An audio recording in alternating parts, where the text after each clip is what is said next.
Now, Henry Harteveldt is a travel analyst and founder of the Atmospheric Research Group. He spoke to me about the Flight 370 disappearance and its impact on the global airline industry, and I asked him what that also means for Malaysian Airlines. I think we need to really find out what happened to the airplane first before we leap to any conclusions. If it was something unique to that airplane, that's one thing. If it's indicative of a problem with the 777 fleet, that's very, very different, and then the problems could be far more widespread than we already believe. Airlines around the world, a lot of people talk about the training that perhaps some of these pilots have. It may be military, it may be otherwise, but in Southeast Asia in particular, some of the pilots may not have the same type of training that we see perhaps in other countries. Is there a way to perhaps mitigate that risk to ensure that all pilots have the same amount of training? Well, if it's deemed that there are some serious flaws with the pilot training here, there are bodies such as IATA, which represents the airline industry, ICAO, which also is a worldwide group representing airlines via the UN, and others that could advocate a consistency in terms of training, hours flown, type of training received, and so on. Airlines like Malaysia, though, are very proud of their training, and they would not, frankly, have been accepted into the One World Alliance if the partners had not done due diligence and made sure that Malaysia's training was up to standard. When we look around the world, there are a lot of airlines that have had very serious accidents. Some airlines survive, like Air France, for example. Some airlines don't. They get merged and morphed into another airline like Pan Am and TWA. Malaysian Airlines, will they survive this 3 years from now?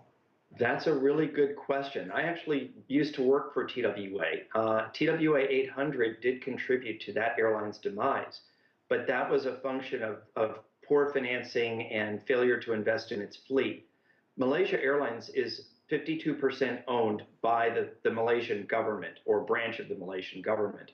So I think that financially the government will step in to make sure the airline survives. But the airline faces an enormous challenge in terms of restoring public confidence.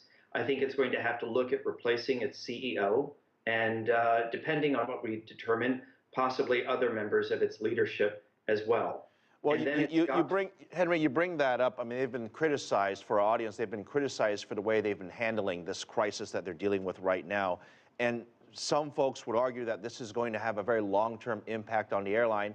Others would argue perhaps in 6 months to a year from now, people will forget the crisis that they're dealing with right now. You know, it's a fair point. I think a lot of this will depend on what do we find and when.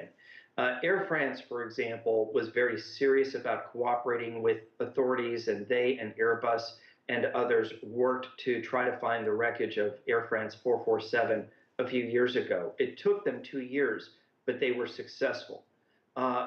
Malaysia Airlines has to show a sincere effort that it is working to find the wreckage and work with the families left behind and show that they are committed to running a safe, reliable airline.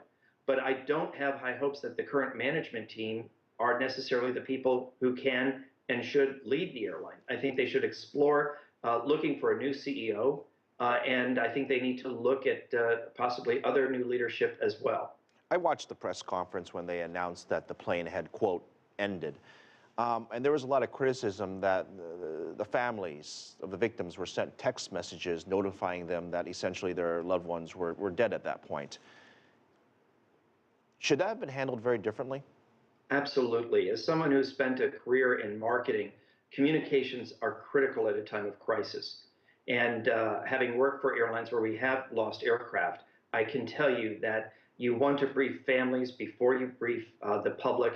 Sending a text message is absolutely inexcusable. It is shameful. It is wrong. And they did the wrong thing, perhaps with noble intentions, but very poor execution. The press handling of this, the public handling of the communications by Malaysia Airlines have been abominable, and they should be ashamed. Let me move forward with this in terms of what the airline should be doing. if this debris that they're looking at right now on the west coast of Australia does become the debris from the aircraft, how should the airline move forward and handle dealing with the families?